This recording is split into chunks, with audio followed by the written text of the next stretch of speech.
তিনটা কথা মনে রাখেন সারা জীবন। তিনটা গুণ অর্জন করতে পারলে দুনিয়ার সব সফলতা আপনার কাছে এসে ধরা দিবে। কয়টা?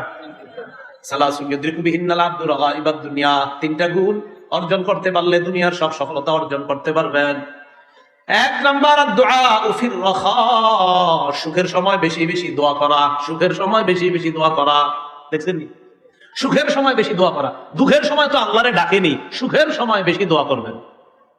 দুই নাম্বার সবরু ফিল বালা, বিপদে ধৈর্য ধারণ করা।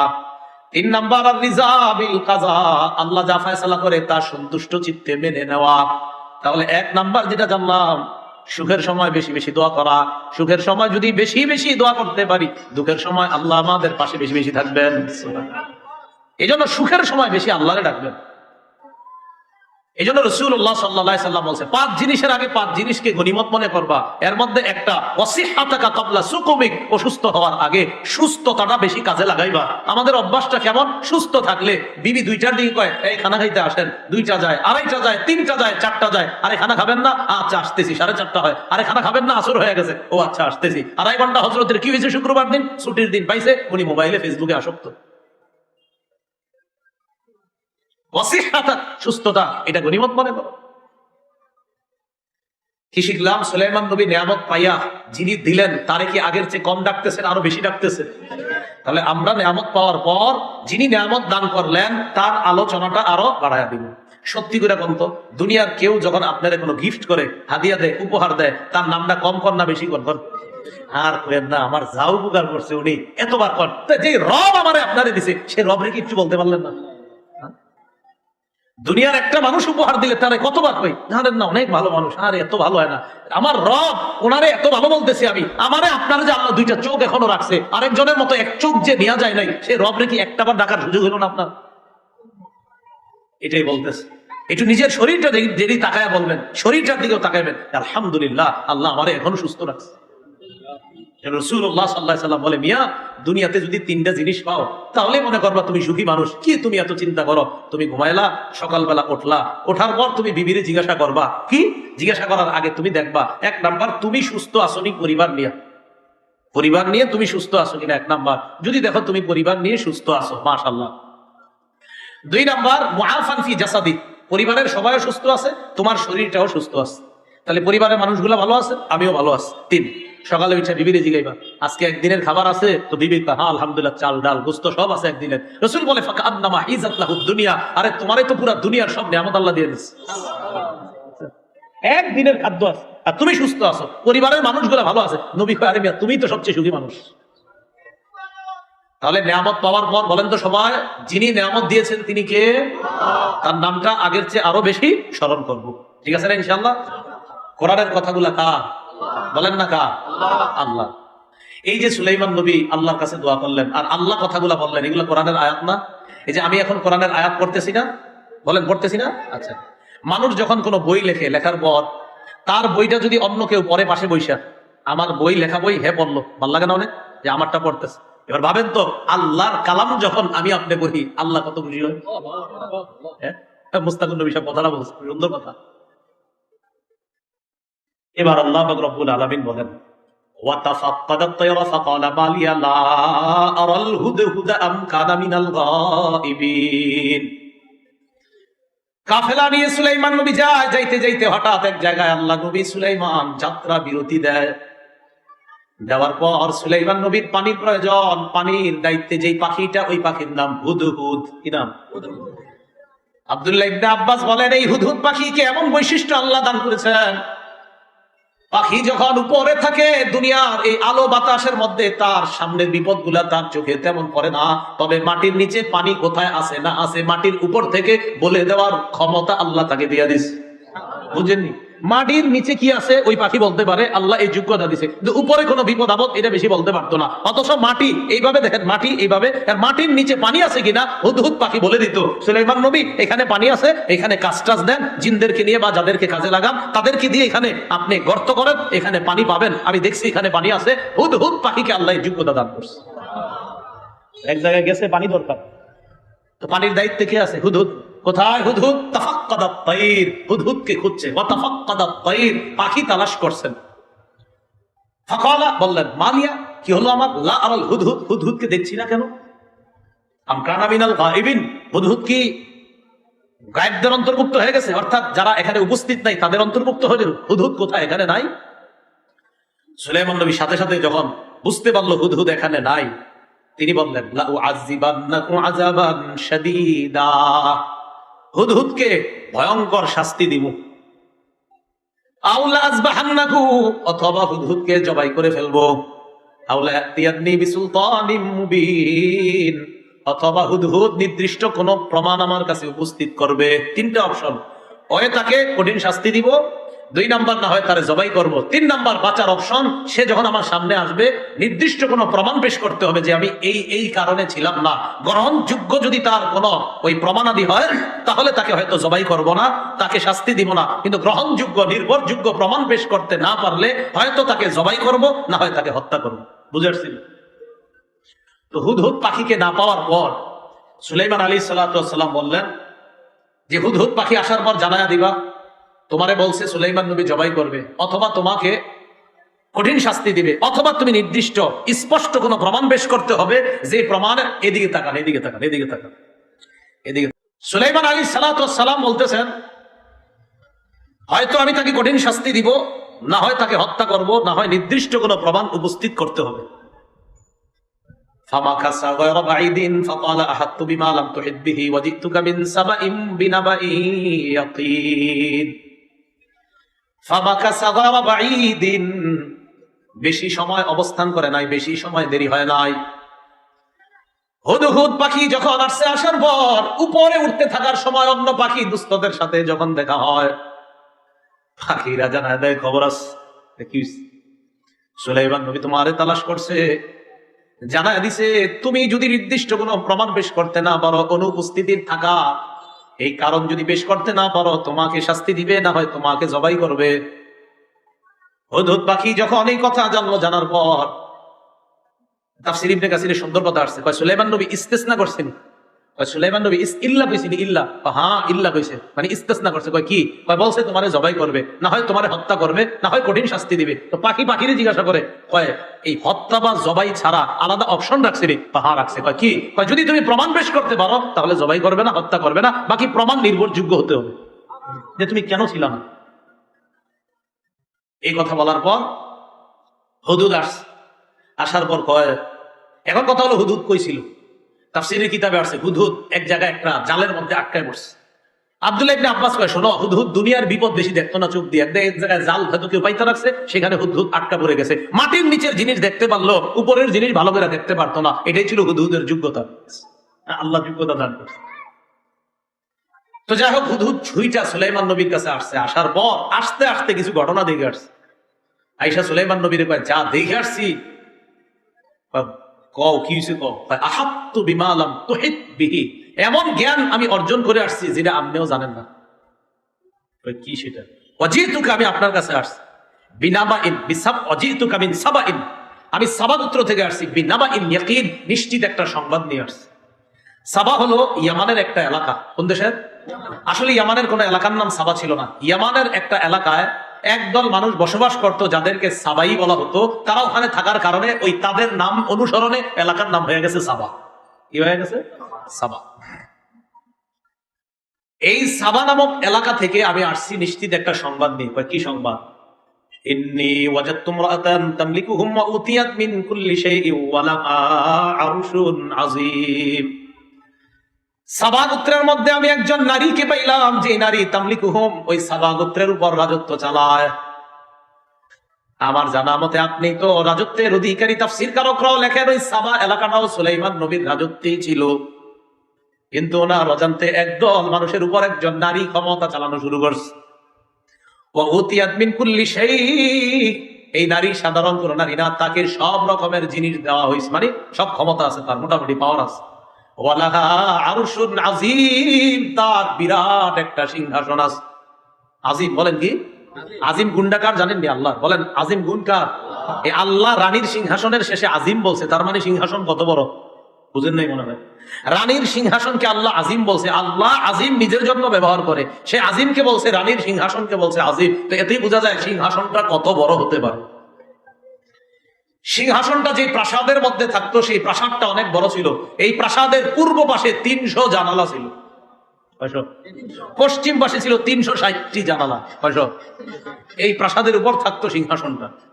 প্রাসাদের আজীব এক সিস্টেম ছিল, সূর্য একদিক দিয়ে উঠতো, আরেক দিক দিয়ে ডুবে, অর্থাৎ সূর্য ওঠে পূর্ব দিক দিয়া, ডুবে কোন দিকে? পশ্চিম। কিন্তু এমন আজীব সিস্টেমের সূর্যটা উঠতো আর ডুবতো যে সূর্য উঠা থেকে ডুবা পর্যন্ত ওই প্রাসাদের মধ্যে সূর্যের আলো উঠার সময়ও ঢুকতো, আবার ডুবার সময় ওখানে আলো দিত ওই ঘরটার মধ্যে। আর ওই সূর্যের পূজা করত রানী সহ এলাকার সবাই। নাউজুবিল্লাহ বলেন। সূর্যের পূজা করত। ওয়াজাদতুহা ওয়া কওমাহা ইয়াসজুদুনা লিশ-শামসি মিন দুনিল্লাহ। আমি রানীকে পাইলাম আর তার সম্প্রদায়কে পাইলাম ইয়াসজুদুনা লিশ-শামসি মিন দুনিল্লাহ। তারা আল্লাহ ছাড়া সূর্যের পূজা করে, ইবাদত করে, সূর্যের সিজদা করে। বলেন নাউজুবিল্লাহ। বলেন আমরা সিজদা করি কাকে? মনে প্রাণে কইতাছেন তো? কারে সিজদা করি? নবীজির এক সাহাবী নবীর সামনে আসছে, আসার পর কয় ইয়া রাসূলুল্লাহ, অমুক এলাকায় গেলাম, যাওয়ার পর ওয়াফাকতুহুম ইয়াসজুদুনা লিমারজুবানিন লাহুম, গিয়ে দেখি জনগণ তাদের নেতাকে সিজদা দেয়। ফাকুলতু ফি নাফসি আনতা আহাক্কু আন নাসজুদা লাকা, মনে মনে বললাম আপনি তো সিজদা পাওয়ার বেশি যোগ্য। নাউজুবিল্লাহ। এটা সঠিক কথাই। পৃথিবীর কোন মানুষ যদি সিজদা পাওয়ার যোগ্য হতো কখনো, তো আল্লাহ নবী হতেন। তো সাহাবী কয় হুজুর, এক মানুষরে মানুষ সিজদা করে, সিজদার যোগ্য যদি কেউ হয় সেটা আপনি হবেন। নবী করতে কি কইতেছ এটা কও, আমরা আপনার সিজদা দিই। নাউজুবিল্লাহ পড়েন। নবীজি বললেন লাউ মারারতা বিকবরি আকুনতা তাসজুদু লা, তুমি যদি আমার কবরের সামনে দিয়ে যাইতা, আমার কবরকে কি তুমি সিজদা করতা? জীবদ্দশায় বলতেছে, আমি ইন্তেকাল করার পর যেখানে দাফন করবা, দাফন করার পর আমার কবরের সামনে দিয়ে যদি যাও, আমার কবরকে কি তুমি সিজদা করবা? সাহাবী জবাব দেয়, কোন জবাব দেয় না, চুপচাপ। আল্লাহ নবী কয় যেমনি ভাবে আমার কবরকে সিজদা করা শিরিক জায়েজ নাই, তেমনি ভাবে আমাকে সিজদা করাও শিরিক, আমাকে সিজদা করাও জায়েজ নাই, আমাকে সিজদা করাও হারাম। রাসূলকে সিজদা করা অতএব দুনিয়ার কোন পীর মাশায়েখ ওলি আউলিয়া গাউস কুতুবরে যদি কেউ সিজদা করে, কোনো সন্দেহ নাই আল্লাহর ওলি তো বলে নাই আপনি তারে সিজদা করার জন্য। যারা সিজদা করবে তারা ইনি বিনি আর যেইভাবে জায়েজ বলুক, প্রতারক ভণ্ড, কোনো সন্দেহ না। ইনি বিনি বলবে যে এইভাবে ওভাবে, কোনো ভাবে না। আল্লাহ ছাড়া কাউকে সিজদা এভাবে হোক সেভাবে হোক যেভাবে হোক শিরক হারাম। তাহলে জীবিত কাউকে সিজদা করা, আল্লাহ ছাড়া জীবিত কাউকে সিজদা করা, মৃত কাউকে সিজদা করা, আল্লাহ রাসূলের কবরের সামনেও সিজদা করা। তো এই কবরকে সিজদা করা যদি হারাম হয়, তো পৃথিবীর অন্য যে কোনো কবরকে সিজদা করা অবশ্যই হারাম, আর কোন মানুষকে সিজদা করা অবশ্যই হারাম। তো এরা সিজদা করে কারে? বলেন সূর্য। তো সূর্যরে যখন সিজদা করে, ওয়াজাদতুহা ওয়া কওমাহা ইয়াসজুদুনা লিশ-শামসি মিন দুনিল্লাহ, আল্লাহ ছাড়া তারা সূর্যের সিজদা করে। ওয়া যায়্যানা লাহুমুশ শাইতানু আ'মালাহুম, শয়তান তাদের জন্য তাদের কর্ম সুসজ্জিত করে দিয়েছে। ফাসাদ্দাহুম আনিস সাবিল ফাহুম লা ইয়াহতাদুন, শয়তান এই সূর্যের পূজাটা তাদের জন্য সাজায় ধরছে। ভাইও পায়ে ধরি, আপনারা অনেক অনেক এমন শিরকি কাজ করেন, এমন হারাম কাজ করেন, দেখতে চোখে অনেক সুন্দর লাগে, বিশ্বাস করেন এই যে চোখে সুন্দর লাগে, এই সৌন্দর্য শয়তান করছে। অনেক সময় দেখবেন আপনাদেরকে এসে বলে হুজুর এটা করতে তো ভালো লাগে, আর বলে না যে হুজুর এটা করলে দিলে আবেগ আসে, ভালো লাগে। মনে রাখবেন, আল্লাহর সাথে শিরিক করলে কোনো মানুষের যদি আবেগ আসে, এই আবেগটা আল্লাহর পক্ষ থেকে না, এটা শয়তানের পক্ষ থেকে। আপনি যখন কোনো খারাপ কাজ করলে আপনার মনে হবে হুজুর ভালো লাগতেছে, নিঃসন্দেহে শয়তান ভালো লাগাইতেছে। কারণ আল্লাহ বলছে যায়্যানা লাহুমুশ শাইতানু আ'মালাহুম, সূর্যের পূজা তাদের এই কর্ম তাদের জন্য সুসজ্জিত করে দিয়েছে কে? শয়তান। ফাসাদ্দাহুম আনিস সাবিল, ফলে তাদেরকে সঠিক রাস্তা থেকে দূরে রাখছে। ফাহুম লা ইয়াহতাদুন, এই মানুষগুলা তাই হেদায়েত পায় না। এরপরের আয়াতে আল্লাহ বলেন কেন তারা সিজদা করে না ওই রবের যিনি আসমান এবং জমিনের যত গোপন বিষয় আছে বের করেন। আসমান জমিনে যদি কোনো গোপন বিষয় প্রকাশ করতে চান, কোন মানুষ না পারলেও কে পারবে? আসমান জমিনের সমস্ত সংবাদ কে প্রকাশ করবেন? বলেন আসমান জমিনের সমস্ত সংবাদ কে প্রকাশ করবেন? আমরা যা গোপন করি আর প্রকাশ করি তা কে জানেন? আল্লাহ বলেন তিনি জানেন, যা তোমরা গোপন করো যা তোমরা প্রকাশ করো তিনি জানেন। আয়াতটা পড়ি নাই, আপনারা অনুবাদটা খালি করলাম। আল্লাহ ছাড়া কোনো ইলাহ নাই, তিনি হলেন রব, আরশে আজিমের রব। এটা সিজদার আয়াত। কিসের আয়াত? বললে সবটি সেজদা দিয়ে দিয়ে না, এই জন্য বললাম না, খালি অনুবাদটা করলাম যে আল্লাহ ছাড়া কাউকে সেজদা দেওয়া শিরিক, জায়েজ নাই। তারা কেন আল্লাহর সেজদা করে না, তারা কেন আল্লাহকে সেজদা দেয় না? যেই আল্লাহ আসমান জমিনের সংবাদগুলা বের করে দেন, যেই আল্লাহ তোমরা যা প্রকাশ করো যা গোপন করো সব জানেন, তা আল্লাহ শেষে বলে শোনো, আল্লাহ তিনি ছাড়া কোন ইলাহ নাই, ইবাদতের একমাত্র যোগ্য আল্লাহ, তিনি আরশে আজিমের রব। তো পাখি এই কথা বলছে, বলার পর সুলাইমান নবী কয় ঠিক আছে তোমার বক্তব্য শুনলাম, রানী জনগণ নিয়ে শিরিক করে সিজদা করে, কয় হ্যাঁ। সুলাইমান নবী কয় ক্বালা সানানজুরু আসাদাকাতা আম কুনতা মিনাল কাযিবিন, ঠিক আছে আমি দেখবো তুমি সত্য কথা বলছো না তুমি মিথ্যাবাদী, আমি দেখবো। কি সুন্দর, আপনারা পারলে ঘরে বাংলা অনুবাদ থাকলে পড়েন, অনেক মজা পাবেন। পড়েন না তো আপনারা, খালি মোবাইল চালান, ঠিক না? পড়েন। সুলাইমান নবী কয় আমি দেখবো তুমি কি সত্য কথা বলছো না তুমি মিথ্যাবাদীদের অন্তর্ভুক্ত, এটা আমি দেখবো।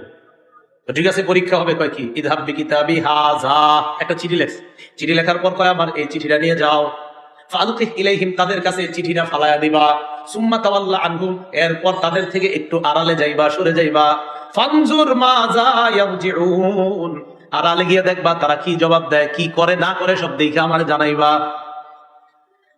হুদহুদ পাখি চিঠি নিয়ে রওনা করছে, কেউ বলেন ডানার মধ্যে চিঠিটা নেয়, কেউ বলেন না ঠোঁটের মধ্যে চিঠি নিছে। কিসের মধ্যে? দুইটা বর্ণনা, ডানা দিয়ে নিছে অথবা ঠোঁট দিয়ে নিয়ে কি করছে, প্রাসাদে গেছে, রানী জেনে ঘুমায়। তো রানী কি করে, সকালবেলা উঠাই আপনার সূর্যের পূজা করে। তো এই জন্য রানী ওই সকালবেলা উঠাই পূর্ব দিকের জানালা মুখী হয়ে থাকে, সূর্যের আলো ঢুকবে আর উঠাই উনি সূর্যের পূজা করবে। পাখি কি করছে, ওই দিক দিয়ে গিয়া ঠোঁট থেকে চিঠিটা ওই ঘরে ফেলাই দিচ্ছে। মুফাসসিরিনে কেরামের কেউ কেউ লেখেন তার উপরে ফেলাইছে। এই করার পর পাখিটা একটু দূরে সইরা দেখতেছে, দেখি এরা কি করে, মানে এগুলা তো আবার জানাই তো বুদ্ধি। এখন রানী উঠছে, উঠা চিঠি নিয়ে সভাসদ বর্গের কাছে আসছে। সংসদে রানীর সদস্য ছিল 312 জন। কয়জন? এই 312 জনের প্রত্যেকের অধীনে ছিল 10,000। কয়জন? মানে মূল ছিল 312 জন, প্রত্যেকের অধীনে আবার 10,000 সেনা সদস্য ছিল। রানী তাদের কাছে আসছে, আসার পর ক্বালাত ইয়া আইয়ুহাল মালাউ ইন্নী উলকিয়া ইলাইয়া কিতাবুন কারীম।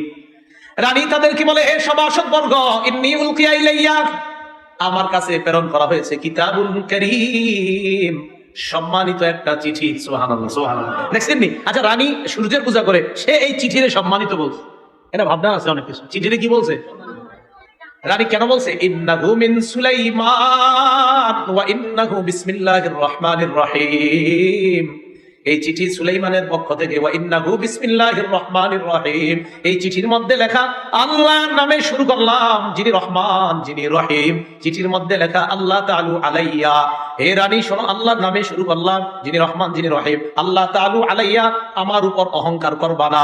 আল্লাহ তাআলু আলাইয়া, তুমি আর তোমার জনগণ আমার উপর অহংকার করবা না। ওয়া আতুনি মুসলিমিন, তোমরা সবাই আত্মসমর্পণ করা অবস্থায় আমার কাছে চলে আসো। বাস চিঠি শেষ। একটু কি রানী চিঠির ভাষা দেখা মুফাসসিরিন কেরাম লেখছে সুলাইমান নবী কি আজীব চিঠি ছিল, একটু লেখাই রানীর ভিতরে কম্পন সৃষ্টি করে দিচ্ছে। এজন্য সম্মানের সাথে প্রথমে বলছে যে এটা একটা পবিত্র সম্মানিত চিঠি। ভয় পেয়েছে কেন? ভয় পেয়েছে শোনো, আল্লাহর নামে বলছি, যিনি রহমান যিনি রহিম, আমার উপরে অহংকার দেখায় না, আত্মসমর্পণ করা, ভালোই ভালোই চলে আসো। একটু কথায় রানী বলছে আল্লাহর নাম, আরে আমাদের রবের নামটাই তো একটা পাওয়া। রানী ভয় পেয়ে গেছে। তোকে কিতাবুন কারীম, এটা একটা পবিত্র চিঠি, সম্মানিত চিঠি। এই কথা বলার পর এবার রানী কয় ক্বালাত ইয়া আইয়ুহাল মালাউ আফতুনি ফি আমরি, ও সভাসদ বর্গ, আমার এই বিষয়ে আমারে তোমরা কিছু বলো, পরামর্শ দাও, আমি এখন কি করব। মা কুনতু কাতিআতান আমরান হাত্তা তাশহাদুন, তোমাদের উপস্থিতি ছাড়া আমি কখনো কোনো সিদ্ধান্ত চূড়ান্ত ভাবে নেই না, তাই পরামর্শ দাও আমি কি সিদ্ধান্ত নিতে পারি। সভাসদ বর্গ রানী কি বললো, ক্বালু নাহনু উলু কুওয়া, চিন্তা করেন না, নাহনু উলু কুওয়া, আমরা শক্তিশালী, ওয়া উলু বাসিন শাদীদ, আমরা কঠিন যোদ্ধা, আমরা শক্তিশালী, আমরা কঠিন যোদ্ধা। ওয়াল আমরু ইলাইকি ফানজুরি মাযা তা'মুরিন, বাকি বিষয়টা আপনার হাতে ছেড়ে দিলাম। ফানজুরি, আপনি ভেবে দেখেন, মাযা তা'মুরিন, আমাদেরকে কি আদেশ করবেন, আপনি যা করবেন আমরা তাই আদেশ মানব। তবে আমরা কিন্তু শক্তিশালী আর আমরা কঠিন যোদ্ধা, এক একজনের অধীনে 10,000, আমরা এমন 312 জন আছি, আপনি টেনশন করেন না। এই কথায় অহংকারী প্রকাশ পায়। কি প্রকাশ পায়? অহংকার। এই কথা শুনে রানী কয় শোনো, তোমরা কিন্তু এই সুলাইমান বাদশারে যেন তেন বাদশা মনে করো না। قالت إن الملوك إذا دخلوا قرية أفسدوها وجعلوا أعزة أهلها أذلة, রানী জবাব দেয় ইন্নাল মুলুকা ইযা দাখালু ক্বরিয়াতান আফসাদুহা, রাজা বাদশাগণ যখন কোন এলাকায় প্রবেশ করে আফসাদুহা, ওই এলাকা নষ্ট করে দেয়, ওয়াজআলু আইজ্জাত আহলিহা আযিল্লা, সম্মানিত যারা তাদেরকে অপদস্থ করে ছাড়ে। ওয়াকাযালিকা ইয়াফআলুন, সুলাইমান নবী যদি আমগো বিরুদ্ধে যুদ্ধ করে মনে হয় এমন করেই ছাড়বে, এর মানে আমগো বিরুদ্ধে যুদ্ধ করলে আমগো নাম নিশানা থাকবে না, আমাদেরকে অপমান করে ছাড়বে। এটা রানী কইতেছে, কয় দেখো আমি বুঝে শুনে বলতেছি। এই কথা বলার পর রানী কয় দাঁড়াও, একটা পরীক্ষা নেই, দেখবো তিনি কি দুনিয়াবি বাদশা নাকি তিনি অন্য ধরনের বাদশা। একটা পরীক্ষা নিব, তিনি কি দুনিয়াবি বাদশা নাকি অন্য বাদশা। কয় কি? ইন্নী মুরসিলাতুন ইলাইহিম বিহাদিয়া, সুলাইমান নবীর কাছে হাদিয়া পাঠানো।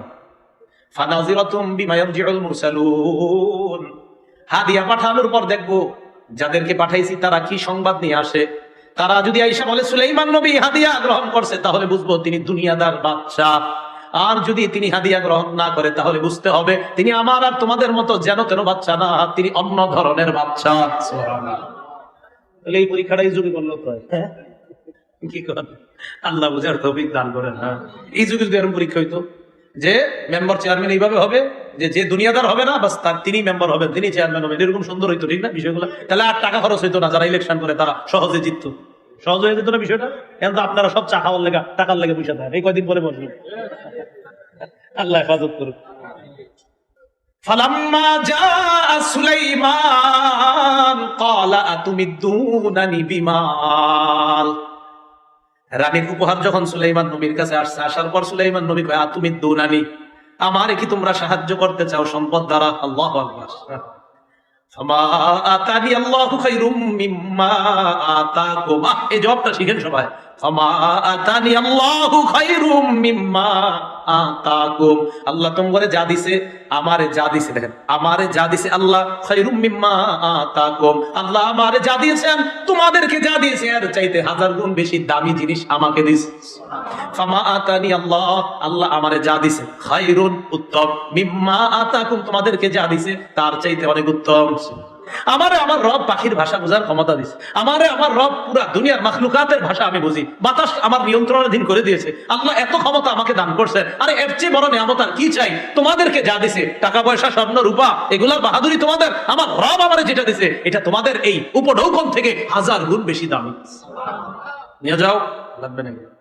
ও রানীর সিংহাসন ছিল আপনার স্বর্ণ রূপা আর মতি, আরো অনেকগুলা আপনার আছে মেডিসিন, এইগুলা দ্বারা তৈরি করা ছিল তার কিটা ওই সিংহাসনটা। এর মধ্যে স্বর্ণ রূপা আর জবরদস্ত আরেকটা হলো আপনার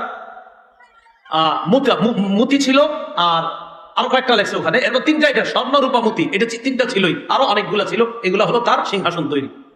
এবার এই কথা বইলা সুলাইমান নবী তাদেরকে বলছে লাগবে না লাগবে না, বাল আনতুম বিহাদিয়াতিকুম তাফরাহুন, তোমরা টাকা নিয়ে তোমরা খুশি থাকো। সুবহানাল্লাহ, কি সুন্দর জবাব। বাল আনতুম, বরং তোমরাই, বিহাদিয়াতিকুম তোমাদের এই হাদিয়া নিয়ে, তাফরাহুন খুশি থাকো, আমার লাগবে না, নাও নাও টাকা পয়সা নিয়ে চলে যাও। ইরজি ইলাইহিম ফালানাতিয়ান্নাহুম বিজুনুদিল্লাহ কিবালা লাহুম বিহা, যাও গিয়া বইলা দিও, ফালানাতিয়ান্নাহুম রানীরে জানায়া দিও আসতেছি আমি, নাতিয়ান্নাহুম বিজুনুদ এমন সৈন্য নিয়ে আসমু, বিজুনুদিল্লাহ কিবালা লাহুম বিহা যে সৈন্যের মোকাবেলা রানী করতে পারবে না, তারা করার ক্ষমতা নাই। ওয়ালা নুখরিজান্নাহুম মিনহা আযিল্লা, রানী সহ তার সাথে যারা আছে সবগুলারে লাঞ্ছিত করে ওখান থেকে বের করব। ওহুম সাগিরুন, সবগুলা অপদস্থ অপমানিত অবস্থায় থাকবে, এটা বলে দিবা। এই কথা বইলা সুলাইমান নবী এদেরকে পাঠায়া দিছে। সুলাইমান আলাইহিস সালাতু ওয়াস সালাম এটা বইলা পাঠায়া দেওয়ার পর রানীর কাছে গেছে, যাওয়ার পর যখন রানীর এই সংবাদ দিছে যে সুলাইমান নবী হাদিয়া তো গ্রহণ করে নাই, আপনি যে স্বর্ণ রূপা কত কিছু দিয়া পাঠাইছেন এগুলা একটুও গ্রহণ করে নাই, উল্টা আমগরে দিয়া এগুলা আপনার কাছে পাঠায়া দিছে। সুলাইমান আলাইহিস সালাতু ওয়াস সালামের এই কাহিনী রানী যখন দেখছে যে উনি গ্রহণ না করে পাঠায়া দিছে, তখন রানী বুঝতে পারলো এটা তো দুনিয়াদার কোনো বাদশা না, তিনি তো আল্লাহর হুকুম পালনকারী একজন বাদশা। রানী তখন নিয়ত করে ফেললো সবাই মিলে আত্মসমর্পণ করেই তার কাছে যাওয়া আমাদের জন্য মঙ্গল, এতটুকুই থাক, মঙ্গল পর্যন্ত। পরে গেছে উনি কিভাবে গেছে না গেছে বলার আর, এতটুকুই থাক। উনি আত্মসমর্পণ করেই সুলাইমান আলাইহিস সালাতু ওয়াস সালামের কাছে গিয়েছিল। আমি যতটুকু বলতে চাচ্ছি আপনাদের কাছে, এর মধ্যে একটা এলেম দেয় কে? এলেম পাওয়ার পর, জ্ঞান পাওয়ার পর শুকরিয়া আদায় করবো কার? দুই নাম্বার, সুলাইমান আলাইহিস সালাতু ওয়াস সালাম পিঁপড়ার ভাষা বুঝার এই নিয়ামত দিয়েছেন কে? তিনি নিয়ামত পাওয়ার পর শুকরিয়া আদায় করলেন কার? এই জন্য আমরাও নিয়ামত পাওয়ার পর শুকরিয়া আদায় করবো কার? আল্লাহ। 3 নাম্বার যে শিক্ষাটা আমাদের উচিত, আল্লাহওয়ালা ব্যক্তিবর্গ যারা, তাদেরকে আমাদের সমাজের, আমাদের বিভিন্ন সেক্টরের দায়িত্বে বসিয়ে দেওয়া, তাহলে ইনসাফ কায়েম হবে এবং দুনিয়ার পরিবর্তে আখিরাতমুখী মানুষ কিভাবে হয় এই ফিকির চিন্তা চেতনা মানুষের মধ্যে তৈরি হবে। আল্লাহ পাক রব্বুল আলামিন আমাদের সকলকে যে কথাগুলা শুনলাম বললাম, এই কথাগুলা আমরা যেন সকলে আল্লাহ নিয়ামত আদায়ের শুকরিয়া আদায় করতে পারি, আল্লাহ তৌফিক দান করেন।